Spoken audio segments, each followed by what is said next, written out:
A crash in North Idaho left 12 people injured, including children. Everything we know about what happened coming up. Plenty of sunshine in the weekend forecast, and I'm tracking a return of the 80s plus breezy conditions for July 4th. And as the nation marks its 250th anniversary, museums around the country are focused on the history of the American Revolution. And tonight, we are taking a closer look.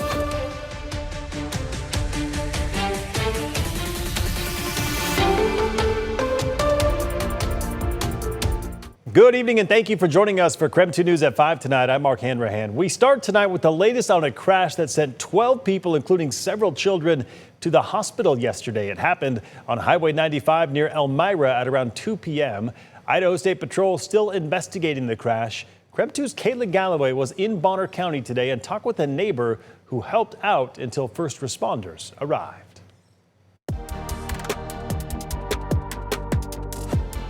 At this intersection on Highway 95 in Bonner County, a two-car crash sent a group of kids to the hospital, but a local neighbor and Good Samaritan who lives right over here jumped in to help the victims.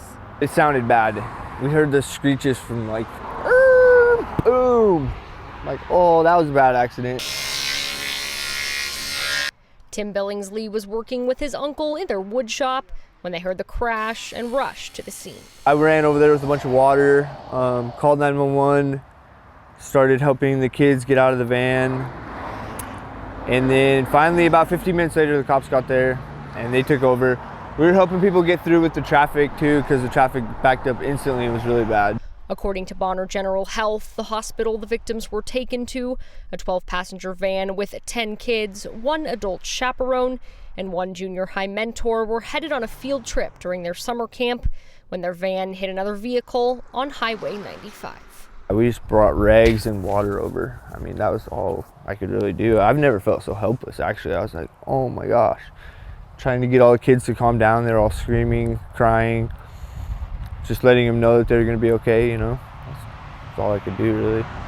Billingsley says he estimates the kids in the van were between the ages of 8 and 14. He also says the other vehicle was an Amazon delivery van, and the witness says the driver was trapped inside the vehicle after the van T-boned her driver's side door while she was trying to turn onto the highway.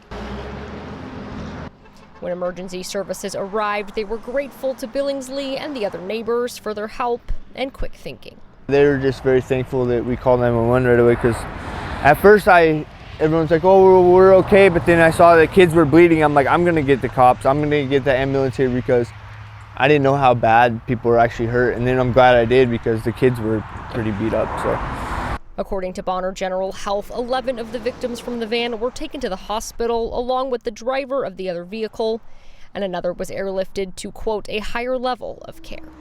Idaho State Police says the crash is still under investigation. In Bonner County, Caitlin Galloway, KREM 2 News. All right, let's get our first check of the forecast at 5 o'clock with meteorologist Michelle Boss. She is joining us in the Outdoor Weather Center. Michelle, things looking up as we get towards the end of the week. Yeah, enjoying a little bit of cooler weather for the first couple of days of July. Temperatures have been in the 70s, but things are heating up just in time for the holiday weekend. Should be great weather to be out on the lake. Both days look good. In fact, we should see mid-80s for Saturday and Sunday. Mostly sunny skies both days. One way where Saturday will be a little bit different. It is expected to be a little bit breezy on Saturday. We're looking at wind gusts in Spokane and Coeur d'Alene up to around 25 miles per hour. Not terribly notable any other time of year, but a lot of people will be outdoors recreating. It's been very dry in June, so just keep that in mind for your activities on Saturday. A little bit of breeze out there right now at the Spokane Airport at 14 miles per hour, but overall has not been a particularly windy day today. We do have a fire weather watch for parts of the inland Northwest on Saturday because of those elevated winds, especially out towards central Washington, including the Okanagan Valley, out towards Wenatchee, Douglas County, parts of Okanagan County, a little bit of northern Grant County there as well. So we're looking at wind gusts 30 to 35 miles per hour, a little bit stronger there. And of course, very dry, as much of the inland northwest is this time of year. All right, satellite and radar showing a little bit of cloud cover. I can see it out here right now. We do have some precipitation that has been moving east of the Cascades, but most of that's going to dry up as it moves eastward, so we may get a few sprinkles this evening in those northern counties, but that's about it. Temperature-wise, we're cooler than average in the 70s. Othello, 80 degrees, Richland, 83, but 70s elsewhere. A little bit of cloud cover this evening. That'll move out by tonight and tomorrow, so mostly sunny for Friday, 80 degrees, mid-80s on Saturday and Sunday. Sunshine, a little bit breezy on Saturday. All right, sounds good, Michelle. Check back in with you later in the broadcast tonight.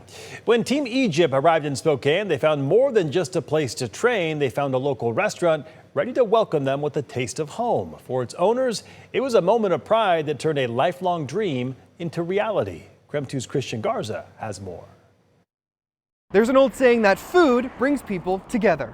This week, it brought a World Cup team and a Spokane family together to the same table, creating memories that'll last far longer than the tournament itself. My dream has come true here in Spokane. For co-owners of Fatirs, Amir and Mo Talb, the last 2 months since their grand opening have been full of coincidences, like the fact that they opened the only Egyptian restaurant in the inland northwest the very same week Spokane was announced as a team base camp for Team Egypt. Yeah, it was really happy coincidence for sure. A happy coincidence that led to a once-in-a-lifetime opportunity. It was a surprise for me. The Talb family coming face to face with their idols, Team Egypt, and getting the opportunity to feed them traditional Egyptian fatirs. I feel so happy. I feel very happy about that. It's just an amazing experience for me. And they love the food, and after that they keep order every day from our restaurant. Talb says he made plenty of deliveries to the team's hotel over the last 72 hours, even taking over close to 20 fatirs to the airport right before the team took off for their next match. They said we have to take it with us to Texas. A dream 20 years in the making to feed Team Egypt. I never think about before, and even if I'm in Egypt, it's not gonna happen. And I was lucky it's happened here in Spokane. Finally coming to fruition. But it's really a great experience, unforgettable. Team Egypt faces off against Australia tomorrow in Texas. Now, the owners of Fatir say that they will be hosting a watch party for everyone to come out and enjoy. In Spokane, Christian Garza, KREM 2 News. Thank you, Christian. And we will have a 1-hour live pregame special on Monday at noon ahead of the U.S.'s matchup against Belgium. There will be live reports from Seattle, interviews with guests and analysts, and much more. Just download our free KREM 2 streaming app and watch for free. All right, still ahead as we get closer to America's big 250th anniversary weekend. Want to remind you about some county closures, where to watch the fireworks shows, and of course, staying safe as you celebrate. Plus, looking ahead to next week, we've got some traffic alerts that could impact your commute. Everything you know, everything you need to know, rather, coming up next.